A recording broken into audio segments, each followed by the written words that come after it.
Uh, my message is that we'll be watching you.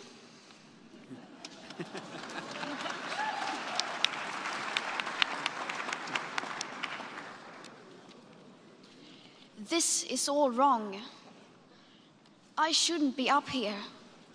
I should be back in school on the other side of the ocean. Yet you all come to us young people for hope. How dare you? You have stolen my dreams and my childhood with your empty words, and yet I'm one of the lucky ones. People are suffering. People are dying.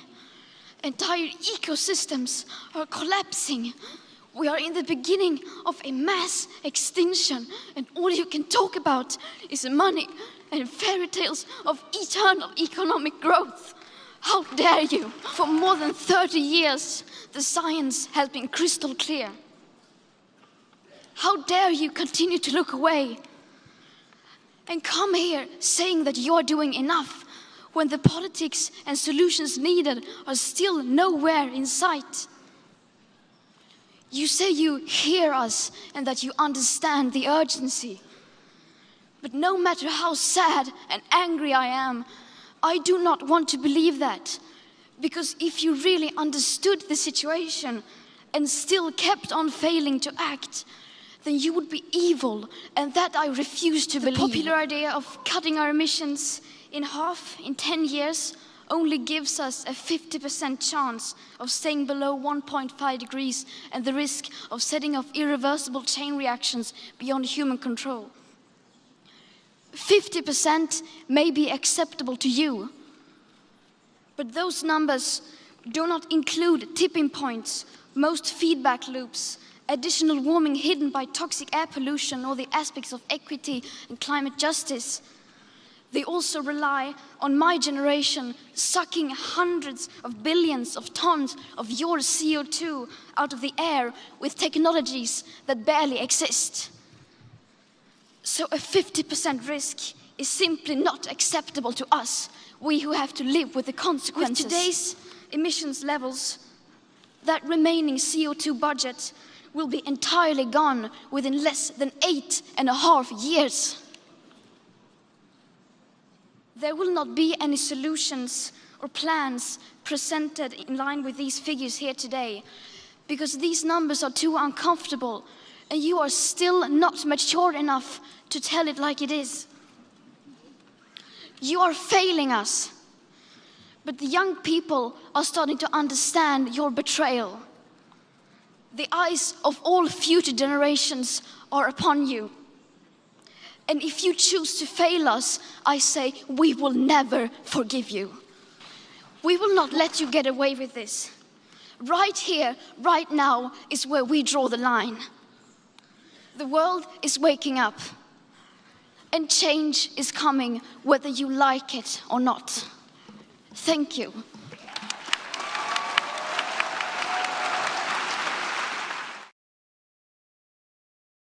This is an open letter to Dr. Tedros, the Director General of the WHO, in response to the accusations against Taiwan during the 8th of April WHO press conference. Dear Dr. Tedros, I am Vivi Lin, a current undergraduate student studying infectious diseases in the UK. Upon hearing your response in the press conference today, I was utterly shocked and saddened that such misleading allegation could come from a supposedly respected health professional and the head of the world's most influential international health organization. As a student who has been working closely with Taiwanese and British medical and health-related NGOs, I can affirm that there has never been any disrespectful comments from our government or our diplomats towards you and the African continent due to race, culture, or skin color. I am aware that there are various petitions online urging for your resignation from the WHO. However, none of the requests or criticisms were based on discriminations against your race or skin color, nor the people from the African continent. Taiwan has been striving to contribute as much as possible to the international community and to be a part of the global team in combating the pandemic. Although we have been excluded from the WHO, we have never given up.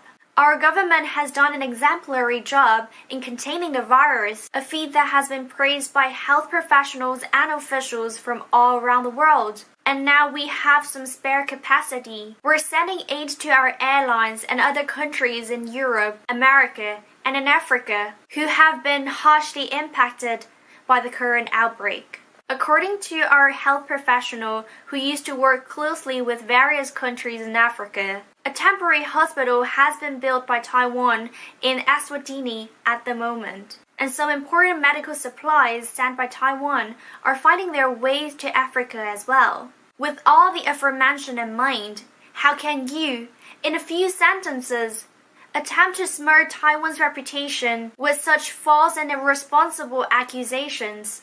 In the past 2 days, WHO hosted webinars in regards to how we, as individuals, or as health professionals and officials, should confront the current epidemic. Ironically, just right after the webinar, Dr. Tedros, the Director General of the WHO, was accusing Taiwan with misinformation. I firmly believe that health is a fundamental human right that should not be denied despite differences of any kind. Health for all, leave no one behind, is also the core value that the WHO stands for.